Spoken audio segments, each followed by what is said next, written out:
Using local materials, critical component in international development. A lot of times we think that we're real clever. You know, we create this device and our engineers work on it here for a while, and it uses a combination of plastics and metals and glasses and maybe even a computer chip and some electrical components. It requires electricity for sure.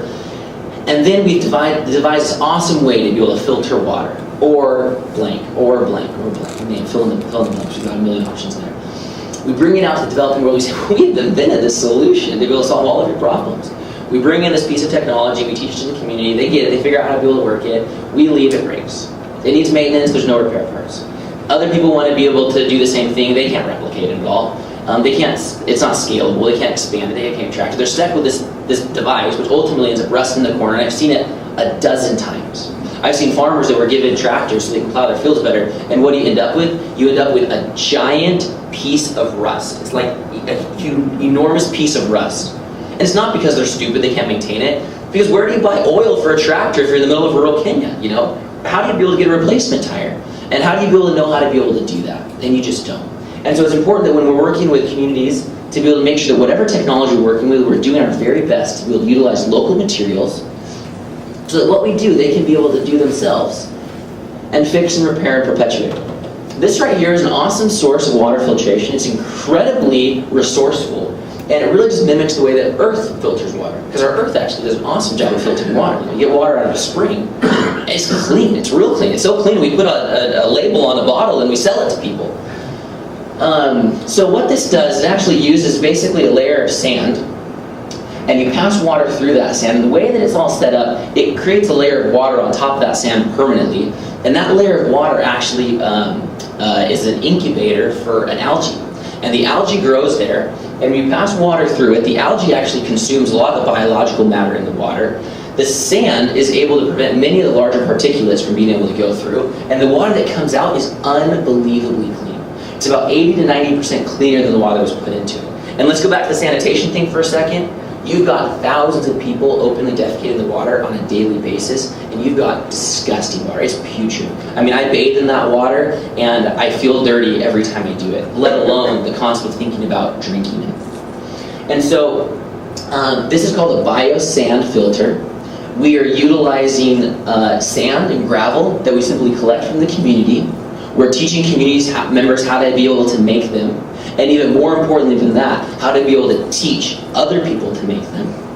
They're incredibly scalable, which means that you can make a small one for an individual or a family, or you can make a larger one for a community or a point of water collection for women to be able to pass water through before they take their water back to their homes to make sure you get rid of all that stuff so that's going to make your family sick. This right here is one that we brought from America that I just fabricated here, and I used a clear container just for education purposes. Right there in the lower right-hand corner, you can just see an image of one that we made with local materials. It's just a 30 or 50 liter container with a little piece of PVC pipe, a couple 90-degree elbows, done. Costs about $3 or so to be able to make, and to be able to dramatically improve the quality of your family's health by that. You see people explain it to other people.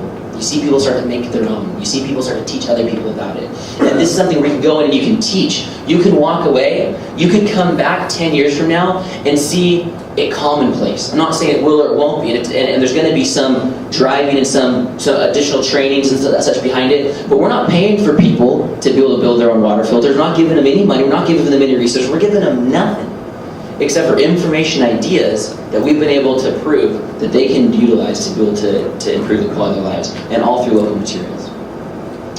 Building off local knowledge is also a critical component. And here's the deal. People in the developing world are super, super smart.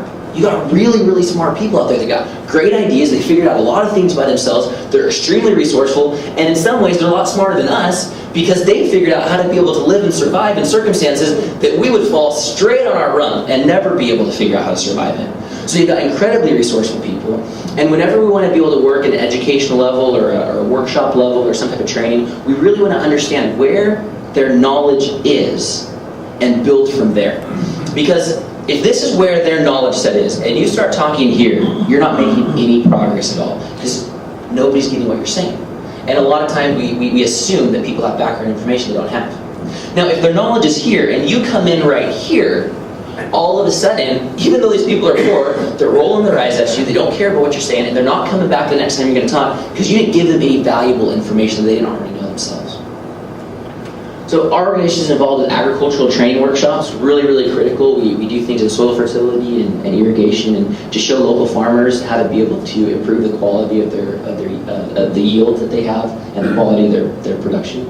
But before we do that, we work with local farmers, we work with them in their farms, we ask them a whole lot of questions. We say, hey, we're thinking about interfacing with our community in this regard. We want to be able to teach this and this principle. What do you guys think? What do you know? What don't you know?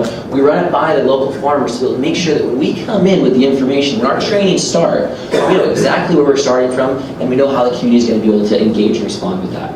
So this is just a couple pictures. This is a practical where we're teaching composting, and this right here is just a lecture where we've got about 35 farmers together, and we're teaching additional principles about soil fertility, making sure that what we're working with is something that they're interested in. And then we're seeing an impact.